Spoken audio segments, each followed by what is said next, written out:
our target is more experienced leaders who have this vision or feeling like that this could be great, this organization could be great, or this team could be great, but they just can't figure out how to line up all the pieces. That's why the kind of the Rubik's Cube analogy comes to mind. Right. Right. You know, they know they've got to align people and processes and platforms, and they've tried, and they just, for some reason, things aren't syncing up for them, and they just need a different perspective, or a new way to come at this thing. And we've got that system that helps people come at it. Yeah, and do you find, Doc, when you're talking to clients and potential clients, that it's almost like they've got the ingredients, or they're aware of the ingredients they need, but they don't know how to mix them up right to make a cookie, so to speak? So we got flour, chocolate chips, sugar, eggs, but we put it together and it comes out, as not a cookie, and I'm trying to get to a cookie, if that's a good analogy. Comes out as meatloaf. Yeah, I'm trying to make a cookie and it tastes like meatloaf. It tastes like meatloaf. Yeah, it's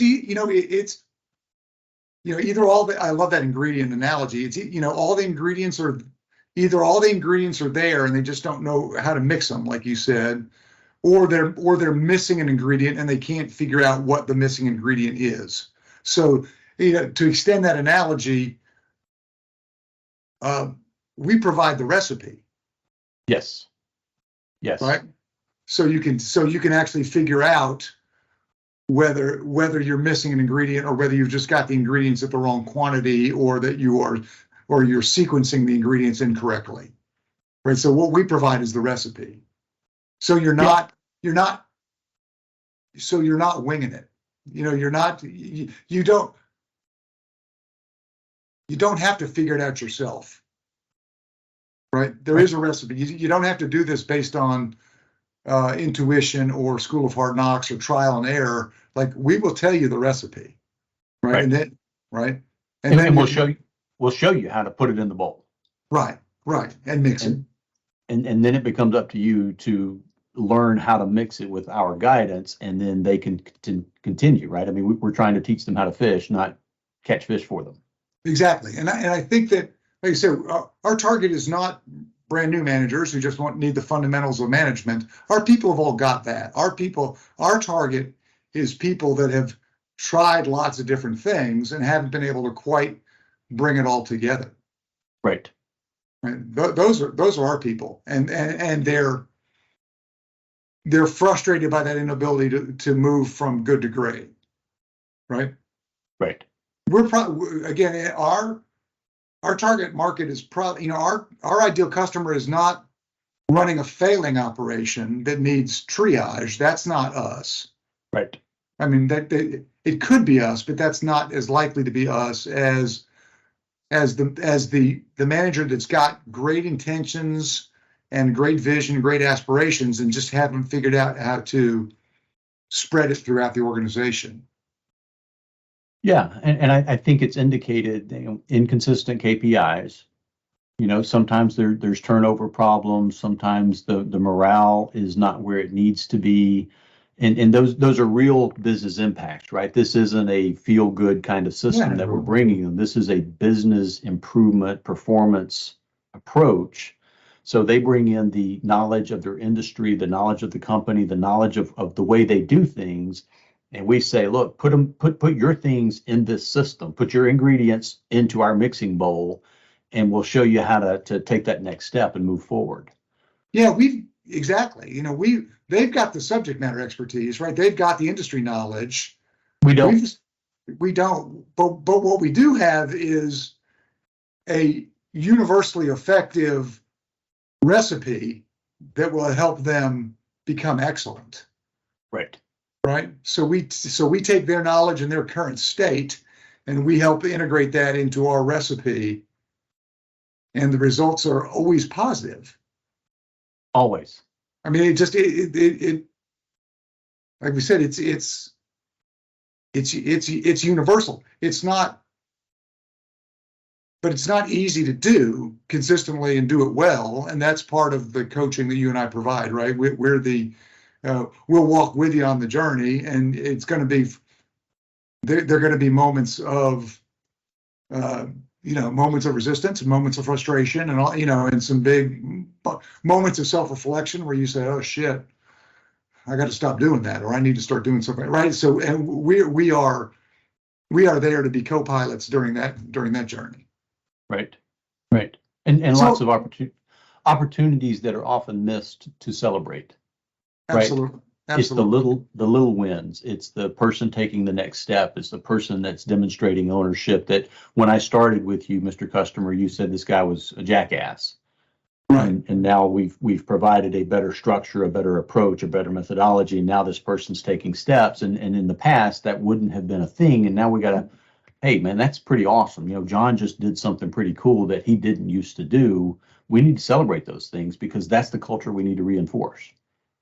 Yeah, that's the big leadership win, right? It's firing everybody and starting over is not the big leadership win. The big leadership, the big leadership win is, as you just described, providing the systems and structure and direction that allow people to be successful in their work. Right. And so this is and happiness is an outcome of being successful. Right? This is not just the kumbaya feel good thing, right? This is not the ice cream parties and let's just make everybody happy. This is let's help everybody be part of a winning team. And then they'll feel good about themselves. I'm laughing about the ice cream party because I can't tell you how many customers like, man, everybody's pissed off. And let's have an ice cream social. It's like, dude, when you're up to your neck in alligators, giving them ice cream doesn't change the fact that they're up to their neck in alligators, dude. I mean, come on. Yeah, it's that, or it's the, if I could just pay my people 50 cents more an hour, everything would be great. Now, guess what? You'd just be up to your neck in alligators making 50 cents more an hour, right? So, or it's the, hey, our engagement scores were low on our employee survey, so I need to have lunch with more people, more of my people. Well, no, you're just going to have a fatter, you're going to have a fatter workforce, but you're not getting to the root cause of your issues. Right. And I think that's what our system does, right? It Exactly. Forces to the root cause of the four elements that we're talking about: clarity, teamwork, discipline, and energy, of what's really causing people to feel like they're neck deep in alligators. Yeah. So in a sense, that's what we've done, over the years, over our combined 50 years in the business, we've really done the root cause analysis for the organization. Right. So that's what we're providing to our manager clients, right? We've done the root cause analysis for you. You don't have to figure this out yourself. And we've done it over hundreds of customers over 50 years. Right? That's right. So you can spend your time trying to figure this stuff out yourself, or you can engage us and we can accelerate the process for you and walk with you on this journey till you're ready to run it by yourself. Yeah. And I think I still see a lot where it's the old whack-a-mole version, right? So there's no system underlying the organizational performance, right? And so I have a customer problem, so that becomes the hot topic and everybody gets really excited. And then I have a key employee leave and that becomes the hot topic. And now we talk about morale and let's do lunch and pizza parties and ice cream. And then we have a fall down in our quality system or our processes. We're not, and so we're always chasing it because there's no foundation that the organization is built on. And that's what our GSD system is. It's how it's different. It's like there's a system that all of this operates on. So you're driving all of them forward. You're not chasing whatever's on fire at the moment. Yeah, you're absolutely right. The chasing and the firefighting and the reactive behavior is so common. And what organizations really need are vision and a plan. Right. Right. And some systems that support that, some operational systems that support that. And when I see organizations that are flailing or playing whack-a-mole, it's really because they don't have that. They don't have a plan to fall back on. Correct. 100%. Right. They don't have a North Star and they don't have a plan to fall back on. So all they know is I need to fix, I need to douse whatever fire is burning today. right? And you and I know, because we've seen it hundreds of times, that doesn't help you grow, right? That's survival rather than thriving, right? Surviving rather than thriving. Right.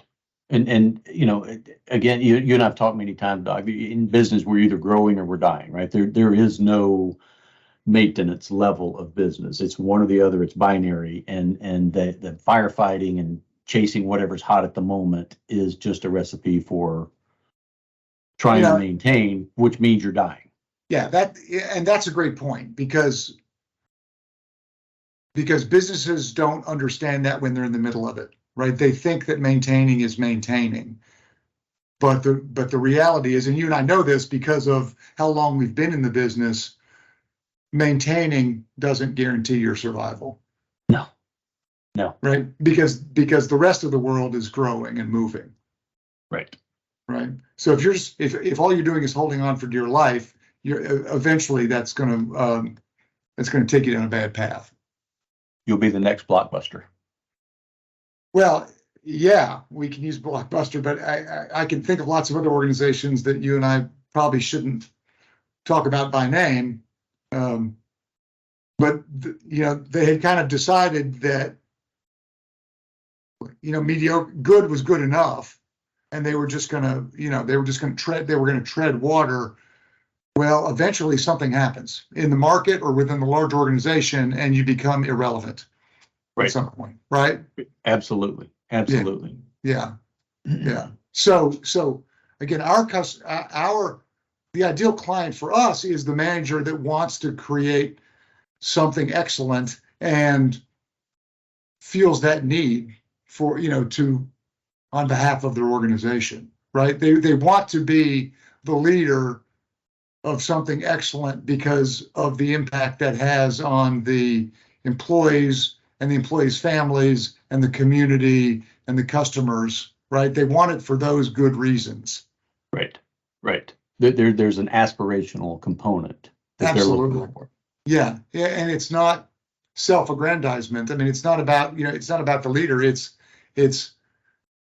the opportunity that they have to make an impact on all these various parties as the leader. Right. Yeah, and I think that's a necessary thing for an effective leader to have, right? Is that I want my team to be thriving and effective and enjoy what they do and not feel like it's a life sentence because I've chosen to work at this place. And, I hear that a lot. Yeah. Like, man, I've been here for 12 years. I don't know what else I'd do if I wasn't here, but it sucks. Well, yeah, and I don't think that our target audience is middle-level managers in big bureaucracies that don't really have a clear aspiration. Those aren't our people either. Like, we want people that really want to do something cool on behalf of their teams and their customers, right? Right. Yeah. So, and you and I have used the word competitive in the past. I mean, we want people who are competitive or aspirational or, really want, they want something beyond just day-to-day survival. Right. Because, they may say, they don't enjoy the firefighting or the treading of water and all that stuff. But if they've been doing it for 20 years, that tells me they really are okay with it. Right. So those aren't our people. Our people are the folks that, they landed in this new position and, for the last 18 months, they've been trying to really move this thing forward. And they've tried a bunch of different things and they can't, right? Like you said, they can't get the recipe quite straight. And they're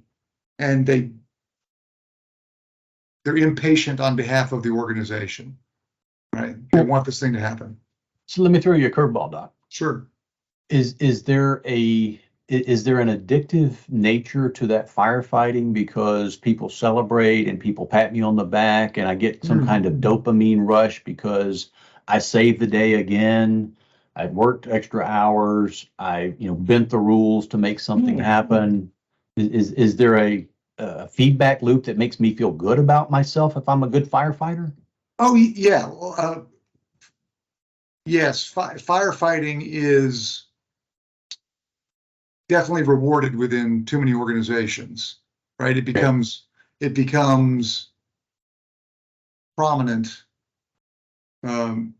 overly prominent in lots of organizations. But that happens when there's a lack of a bigger vision. Sure. Yeah. Right. I mean, that's what, in the absence of a plan or a vision, people kind of make up their own. Right. Right. In the absence of KPIs, if we don't clearly define winning for people, then they'll define it for themselves. And guess what? They're always going to look good by their own definition. Right. Right. And I don't blame them for that. Right. So what happens is being busy becomes the definition of winning, or putting out the daily fires becomes the definition of winning. So I think firefighting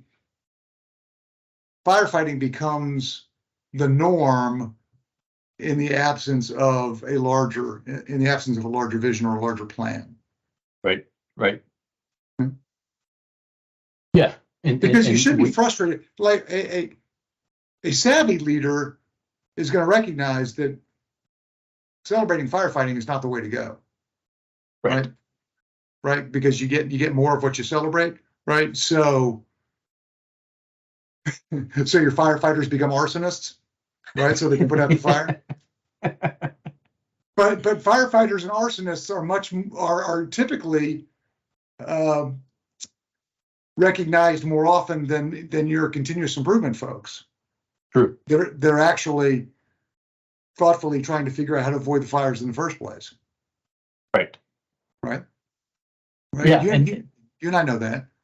Well, but it's an interesting situation to find ourselves in, because the savvy leaders would be worried about a fall down that required a firefight. What broke down in our process, right? What's going on operationally that allowed this problem to happen? Hey, thanks for recovering. However, we got to figure out what happened, and let's celebrate fixing that so it doesn't happen again, not celebrate the fact that you got the fire out. But amen. But in a firefighting environment, that level of follow through and analysis rarely happens, right? Rarely. You move on to your next fire, and every 6 months somebody says, "Damn, we seem to be fighting the same fire over and over again," and other people go, "Ha ha ha ha, yeah," and then they go back to doing the same stupid shit. Right. It's Groundhog Day every day. Every day. So our system allows people to kind of like pull the cord and stop for a second and say, "Hey, let's figure this out," right? So we can stop doing non-value added firefighting. That's the other thing. Like, you and I would consider firefighting non-value added at some level, right? Because it's rework, right? 100%. Right? And it's expensive, and it's timely, and it's frustrating, and it's exhausting, and there's a lot of bad that comes with it, but yet we're celebrating all of this badness. Right. So this is another example of how our model fits with other models. So the GSD model encompasses the 8 forms of waste, right? Right. So, and again, I think people are willing to do non-value added work when they don't know what the value added work looks like. 100%. So our GSD model shows them what the value added stuff looks like. Right. And it's literally step one, right? It's the clarity of here's what winning looks like. Here's what good looks like.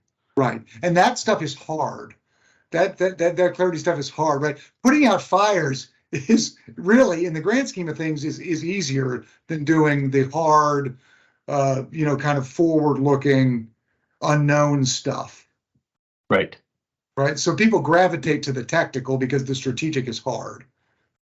It is hard. And it requires a lot of leadership patience, right? Because we've got to stay in it until we get it right. It can't be, hey, we had a 1 hour session and now we're good to go. Right. It doesn't work like that. Right. So the strategic stuff, right, it involves all the gnashing of the teeth and the tough conversations and it has to surface all of that stuff. And unfortunately, a lot of managers will say, that shit's uncomfortable. I don't want to do that. I'm just going to go back to seeing which pissed off customer called me today and needs my attention. Right. So again, our customer, our ideal client wants to do the value-added hard stuff well, knowing that that will reduce the amount of firefighting and churn that goes on. Our ideal customer is not satisfied with the firefight. Right. And long term, it's going to pay off a whole lot more than developing a great team of firefighters. Exactly. Yeah. Cool, Doc. So I think if this sounds like you out there, Mr. Customer, we got something we want to show you. So reach out to us and let's have a conversation. Yes, right. If this is resonating with you and you're going, holy shit, like other people think the same thing. Other people feel this too. If this sounds familiar, right. If this sounds familiar and you've been looking for co-conspirators or commiserators or co-pilots, call us. Call us. Let's have a conversation. Absolutely.